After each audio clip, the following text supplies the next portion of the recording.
I spent the whole day in bed and looked at my feet in the sunlight on the wall and thought, should I take a photo of that?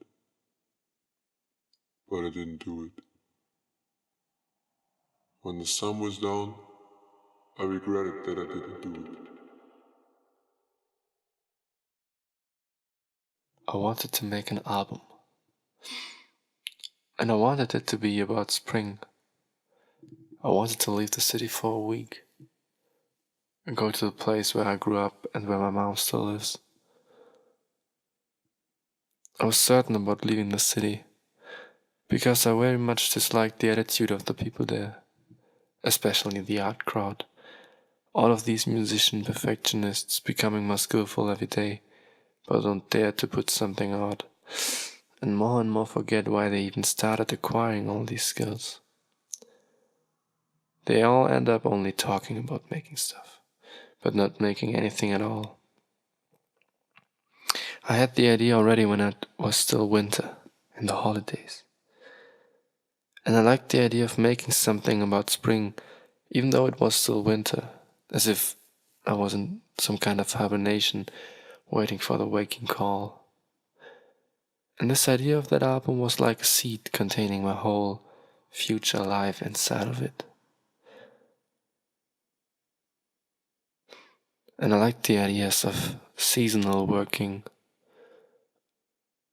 of waiting for the right time, and making something that foreshadows the future.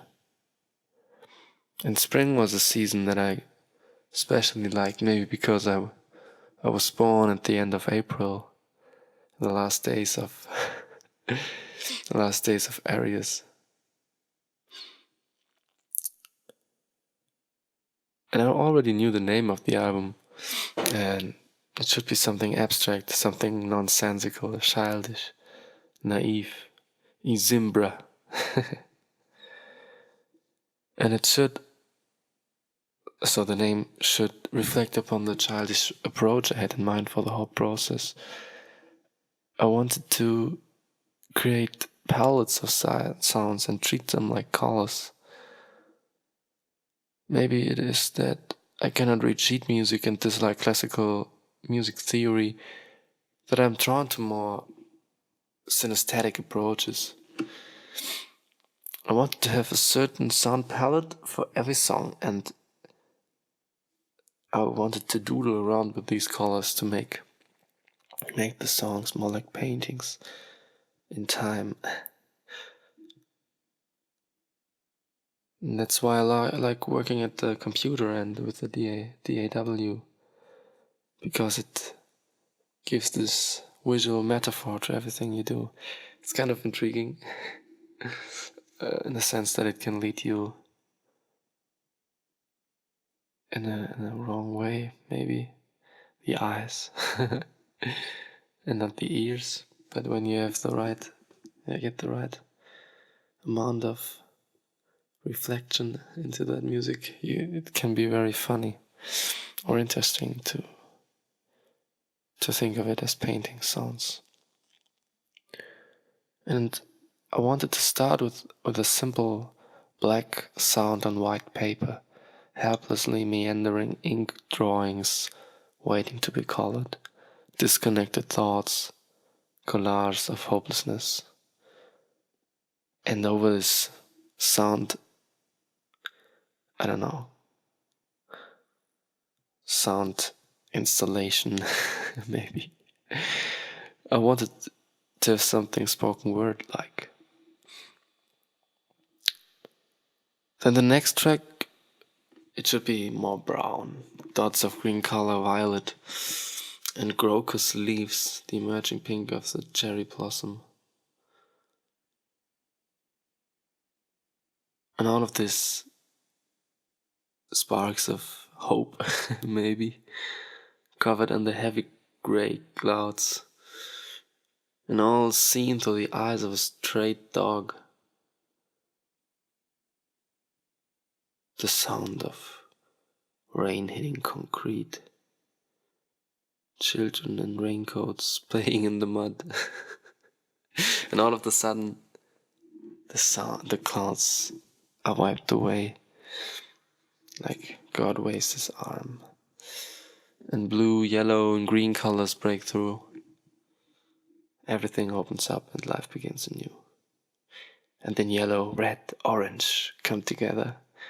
Easter season, people celebrating outside. The first warm nights, life in full bloom. I was not sure if I should go on further than that, make the return from orange to green, to brown, to grey and black. But that was somehow the idea. I would only take an interface, a good pair of headphones, a microphone, my laptop, a MIDI keyboard and my guitar with me. A small but efficient setup. In the morning I would do some meditation or yoga to really get things done. Then I would take extensive walks to the village and nature, like really long walks. I would see all the places where I spent my childhood, playgrounds, trees and fields. I would remember some old stories, maybe meet some old friends. I would greet everyone, old and young, strange and known. And then an old man would talk with me about the weather, 2020, how weird it is, changing all the time. We would wish each other a good Sunday, and then our ways would part. I really like the gardens of the people here. I feel like that my music should be more for these people than for anyone else. Like bossa nova or flamenco. Something that reflects the attitude, the nature. People are winemakers here. Yeah, maybe that's where my fascination for Dionysian cults comes from. And yeah, they celebrate this. There's a special connection to nature. All the year you can see people doing different works, and it gathers quite amount of workforce to make many people live from it. This is so interesting. If you go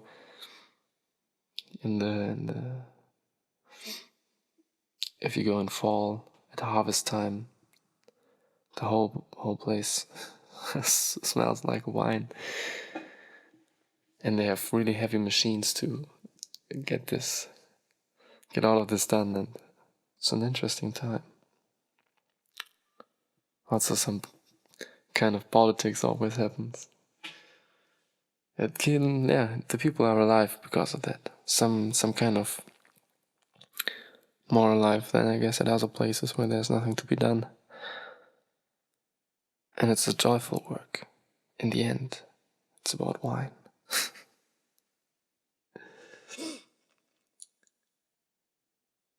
But when I moved away from here, I felt estranged from all of them.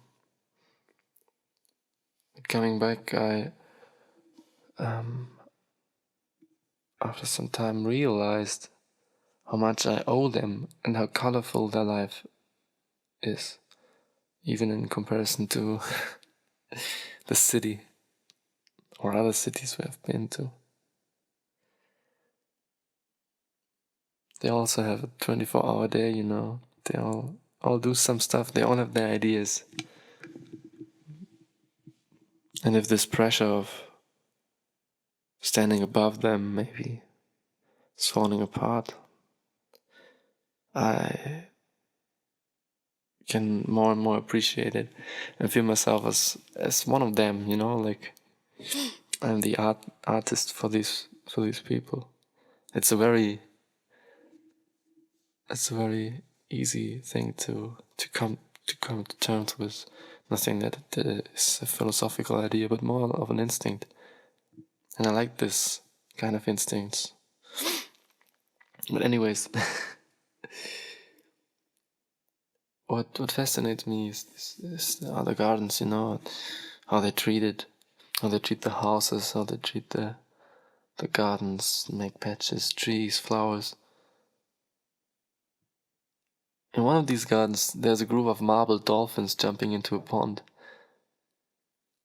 In another one stands a rusty Audi 80 tuned into some kind of 90s flip-flopping green dream.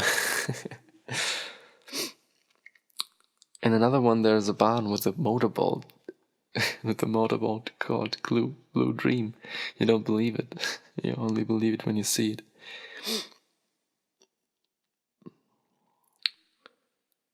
Some gardens are more like trash yards. One of them is filled with deranged motorcycles, a bunch of plastic birds covered in scrub. On the gate to the garden there's a scruffy plaque with all the months' names on it. And in the middle of the plaque there's a wheel representing the 365 days of the year. And above it, in Gothic type, stands Eternal Calendar. That was too much for me.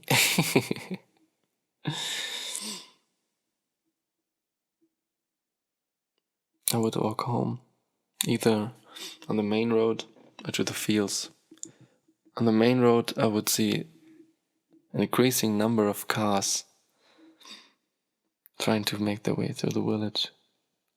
There's no way to get around it. You have to pass through it. And this creates a heavy amount of traffic. It's louder than where I live in the city.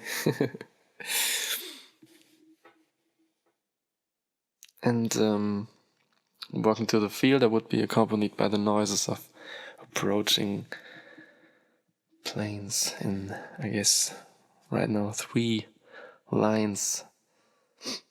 They approach the airport of the city. And I always think about these 100 odd people sitting in this place above me. If they recognize me, if they think about what is maybe happening in our town. But yeah, this is very much alive here. It's becoming more and more of a suburban place. But still there's this silence if you look out of the window. The most intense feeling being at the place of my mother, of my relatives. I understand this. There's a clear and distinct 80s vibe to many of the others. Of the interior and of the architecture. There's some kind of minimalism, Japanese hi-fi systems. Some kind of minimalism, leather sofas, and huge windows. And you can look outside from the windows into the countryside, like this. It's really beautiful and calm, and the sky is so clear and all of this.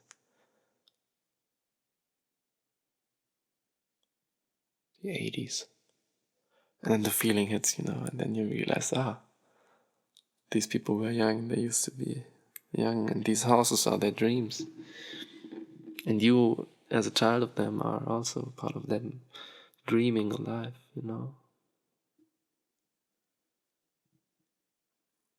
And these kind of 80s vibes, they influenced me the most, and other musical ventures, like the Udo Lindenberg des Deutschraps was partially recorded here. And I remember listening it back in the car of my girlfriend back then. Listening it back. That was intense.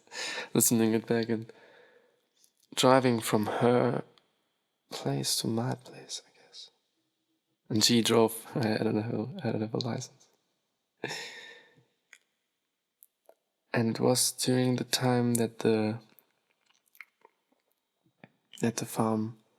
farmers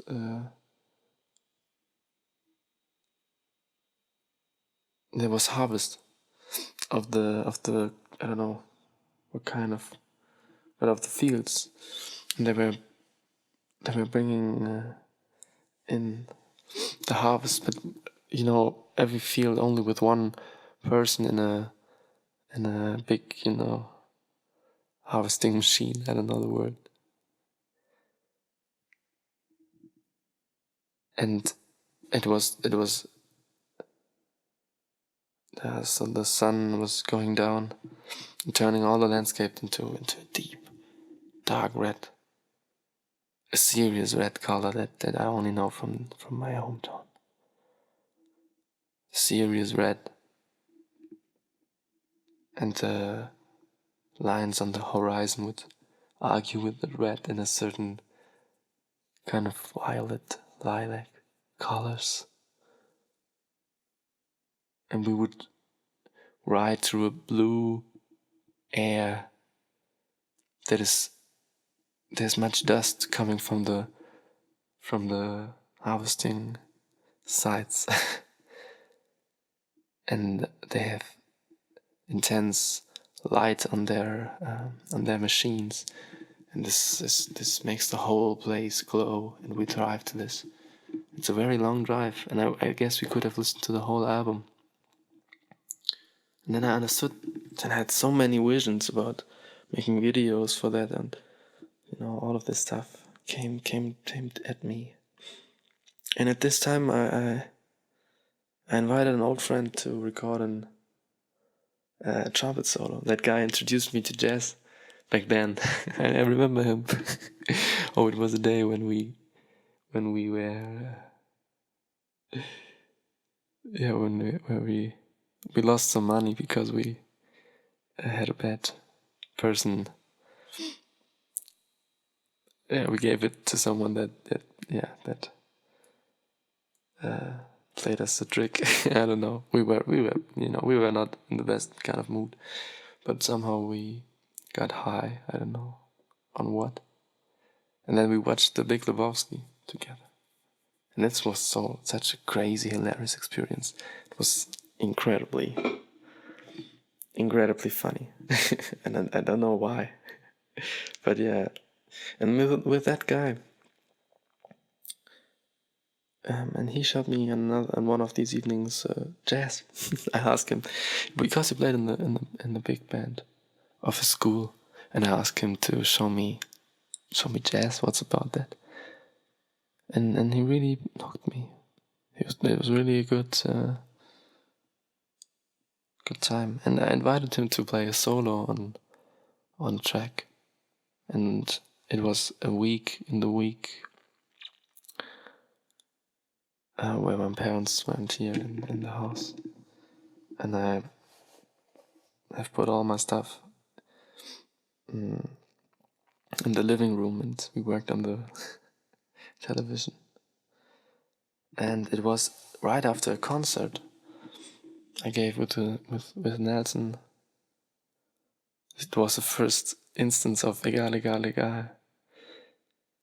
And that's why I had all my stuff with me. This was one of the most intense, most beautiful experiences I ever had. I don't know why. I came to that, but yeah, that's basically why I like this place.